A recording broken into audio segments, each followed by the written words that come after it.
Bonjour à tous et merci de suivre la télévision du Burkina.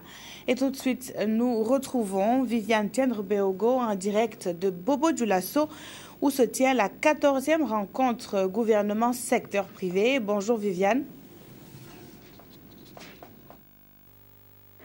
Bonjour Peggy, bonjour à toutes et à tous. Bienvenue ici à la Maison de la Culture de Bobo-Dioulasso où se déroulent les travaux de la 14e rencontre gouvernement-secteur privé.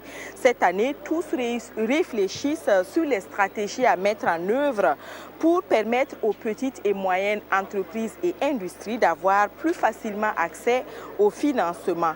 Un autre sujet s'est invité au débat, celui de l'appui à apporter aux entreprises sinistrées après les événements d'octobre 2014 au Burkina Faso. Retour sur l'ouverture des travaux que le Premier ministre Yacouba Isaac Zida a présidé ici à Bobo-Dioulasso avec Maxime Zongo. Facteurs limitant au développement du secteur privé, les difficultés d'accès au financement. Afin de contribuer à lever ces contraintes de façon structurelle et pérenne, cette 14e édition rencontre gouvernement-secteur privé a choisi d'axer la réflexion sur la problématique du financement des petites et moyennes entreprises. Les difficultés liées au financement ont pour conséquence le faible niveau d'investissement et de rentabilité de ces entreprises, toutes choses qui limitent leurs capitaux propres et donc leur capacité à emprunter. Afin de briser ce cercle vicieux, pour soutenir les investissements de ces unités, en vue d'accélérer la croissance pro-pauvre, telle que définie dans la stratégie de croissance accélérée pour le développement durable, il est impératif de trouver des solutions pérennes à cette épineuse question de financement des PME et PMI. Tout au long des travaux, les participants vont ainsi mener des réflexions en vue de dégager des solutions stratégiques et consensuelles. Il nous revient donc, au cours de nos échanges, de trouver les éléments incitatifs nécessaires pour à la fois encourager l'affectation des ressources dans les secteurs structurants de l'économie, faciliter la diversification de l'offre de financement et accompagner le système financier dans la mobilisation des ressources et le savoir-faire indispensable en vue d'un financement pérenne des PME-PMI. Des PME-PMI innovantes, créatrices de revenus, capables de s'adapter à un environnement international de plus en plus concurrentiel, voilà les incidences attendues. Nos attentes s'agissant du secteur privé, c'est que les préoccupations qui sont émises, qui touchent à la fiscalité, qui touchent aux conflits sociaux, qui touchent également à la sécurité dans les mines, puissent être prises en compte et puissent faire l'objet de mesures prises par le gouvernement. Le chef du gouvernement a par conséquent invité les participants à s'investir à fond dans les échanges afin que les résultats soient à la hauteur des attentes. L'État, pour sa part, va s'engager dans la limite de ses moyens et dans le domaine qui relève de ses compétences, a rassuré Yacouba Isaac Zida, pour que soit amélioré le climat des affaires qui a sérieusement pris un coup ces derniers temps. Sur le site de la rencontre gouvernement-secteur privé, il y a une exposition dans les stands des produits de l'industrie burkinabé, mais aussi des produits nationaux comme le beurre de karité et des tissus en teinture naturelle. Pour réussir cette 14e rencontre gouvernement-secteur privé, le comité d'organisation a pris des mesures pour que les travaux puissent se poursuivre, même en cas de coupure de courant. Voici les à côté de cette 14e rencontre avec Ali Traoré. Et des échanges, l'autre aspect non moins important de cette 14e édition de la rencontre gouvernement-secteur privé est l'exposition.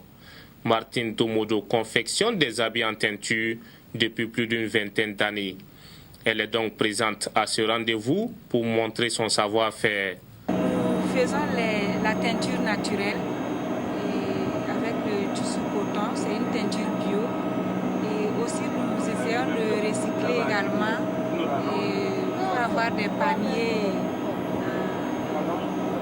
pour nos courses et puis également le panier de la ménagère pour pouvoir satisfaire tous ces besoins d'emballage et et objets pour le marché et pour nos courses. À l'image de Martine, ils sont nombreux ces exposants venus qui pour promouvoir leurs produits, qui pour nouer des partenariats. On est venu présenter ce qu'on fait au niveau du cabinet Pierre Abadi, en plus de participer, n'est-ce pas, au débat en plénière. Il y a donc notre activité de conseil juridique et fiscal et notamment aussi la production d'ouvrages juridiques que nous sommes venus présenter. Voilà, puisque nos ouvrages sont un peu, pour la plupart, pour ne pas dire tous, axés sur le secteur privé. Nous espérons avoir des partenariats qui vont permettre d'utiliser les résultats que nous avons obtenus au profit de la population. Puisque aujourd'hui nous avons trouvé que le problème du changement climatique est une actualité. Le problème des voies de chauffe est vraiment c'est un problème préoccupant.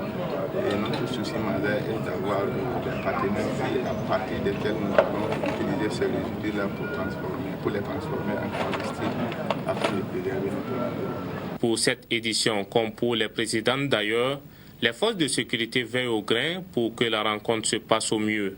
Pour permettre aux téléspectateurs de vivre l'événement en direct, la chaîne nationale reste fidèle à ses engagements. Et cet effort est soutenu par un groupe électrogène au cas où un délestage surviendrait. Arrivé à Bobo-Dioulasso avant le jour J, le Premier ministre a reçu une délégation des structures représentant le privé. Les membres de la délégation ont parlé entre autres avec le chef du gouvernement de l'avenir de leur secteur respectif. Le porte-parole de la délégation s'est exprimé à la sortie d'audience au micro de Ali Traoré.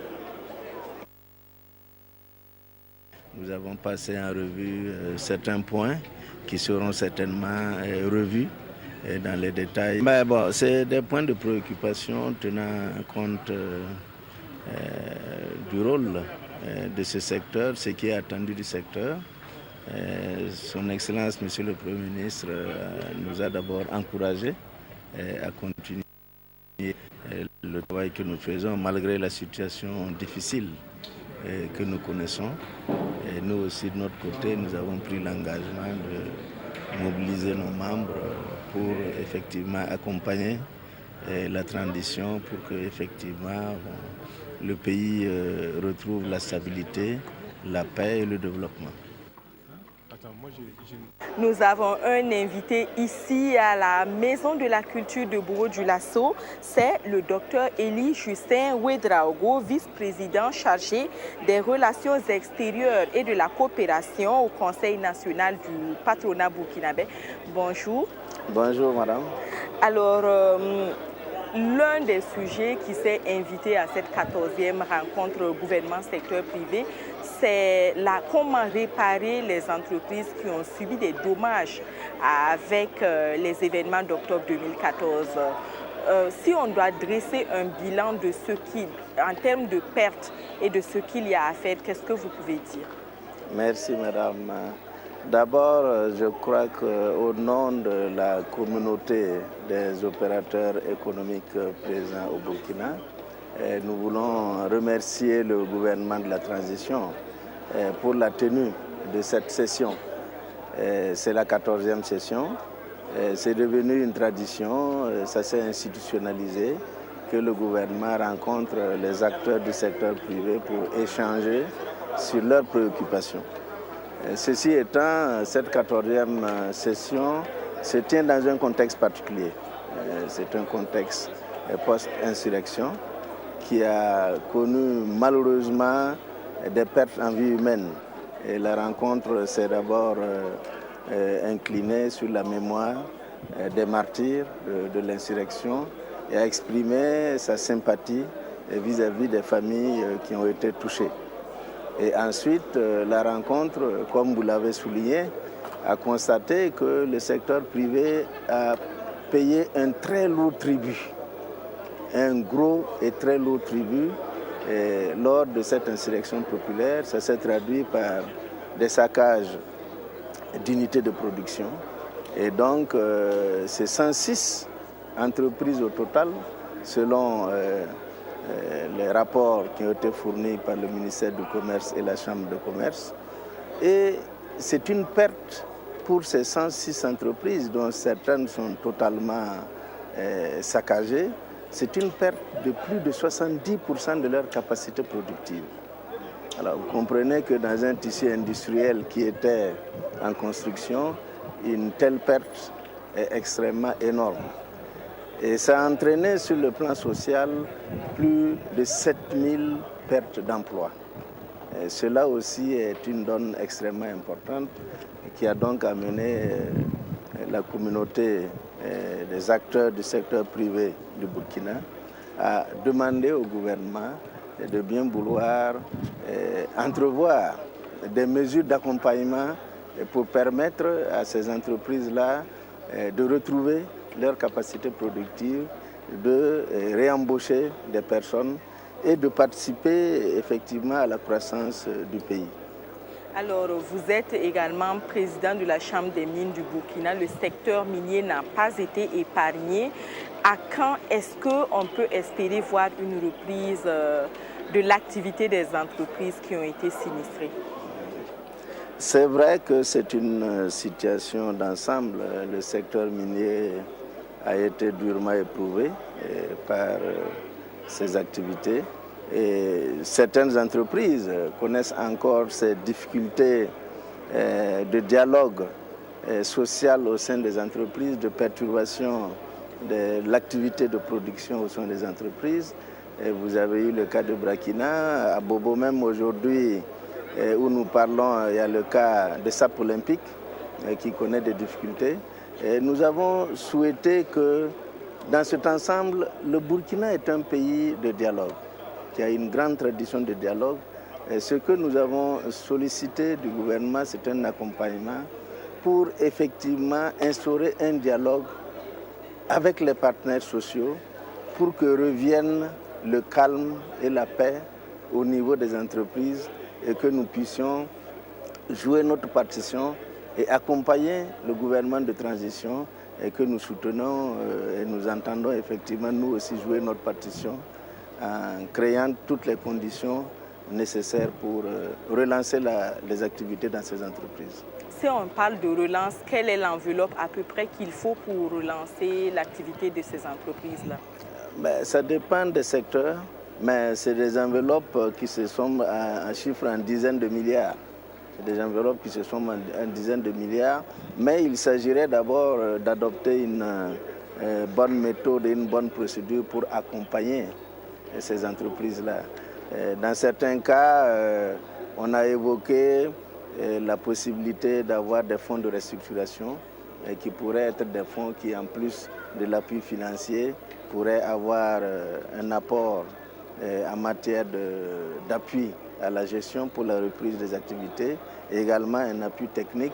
Selon la formule choisie, on pourrait effectivement avoir cet accompagnement-là pour remettre ces entreprises à flot. Merci, Dr Ouedraogo, d'avoir répondu à notre invitation ici à la Maison de la Culture de Bobo-Dioulasso. Bon, merci Peggy. Je vous retourne l'antenne tout en vous signalant que le programme prévoit la fin des travaux de cette 14e rencontre gouvernement-secteur privé autour de 19h.